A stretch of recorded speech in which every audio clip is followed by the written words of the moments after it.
भाषा कुसा भी स्टेट दी होए उदा मान सम्मान होना चाहिए। हिंदी साड़ी राष्ट्र भाषा है,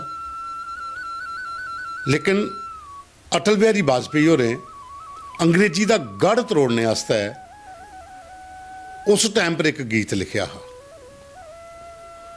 उस गीत का डोगरी अनुवाद भारतीय जनता पार्टी के वरिष्ठ नेता चंद्रमोहन शर्मा होरें कीते दा, अंग्रेजी का गढ़ तरोड़ो। क्योंकि हर जगह दफ्तरें छड़ी अंग्रेजी अंग्रेजी अंग्रेजी तो हिंदी वाले चपड़ासी।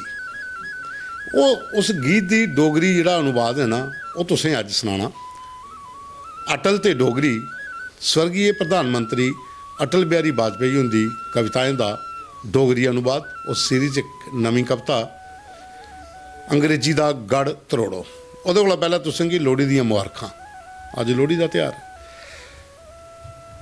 वो लिखते हैं कि जेड़ी बना करदी विश्व भाषा अपने घर बनी दी गोली, जेड़ी बना करदी विश्व भाषा अपने घर बनी दी गोली, सिंहासन पर अंग्रेजी की दिखी, सिंहासन पर अंग्रेजी की दिखी, सारी दुनिया दिंदी बोली।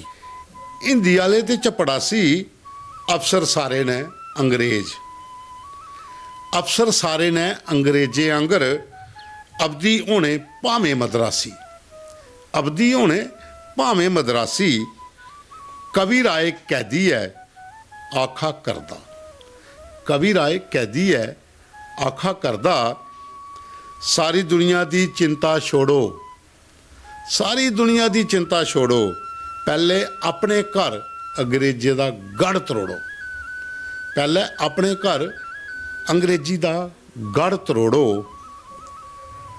अंग्रेजी का गढ़ तरोड़ो, पहले अपने घर अंग्रेजी का गढ़ तरोड़ो, जिहड़ी बना करदी विश्व भाषा अपने घर बनी गई दी गोली, अंग्रेज़ों का सारा राज हिंदी वाले बनी गए चपड़ासी। मतलब ये हिंदी दी जिहड़ी उस समय जिहड़ी उस टाइम के उपर जिहड़ी स्थिति बनी है ना, उस टाइम पर उन्हें लिखा कि अंग्रेज़ों की जिहड़ी भाषा अंग्रेजी, इहदा गढ़ तरोड़ने वास्ते तुसें गी हिंदी पढ़ने पौनी, हिंदी लिखने पौनी। अस भी तो वो आखने हैं जियां जम्मू च आखने कि डोगरी साड़ी भाषा है, डोगरी मान सम्मान मिलना चाहिए। तो साथियों यही अज कविता अंग्रेजी का गढ़ तरोड़ो। तो कल फिर मिल गए एक नवी कविता पूरा देखिया तुसें, लाइक करियो, शेयर करियो और अपने कमेंट जरूर करो कि अटल बिहारी वाजपेयी हुंदी जिहड़ियां कविता उनका डोगरी अनुवाद कनेहा लग्या।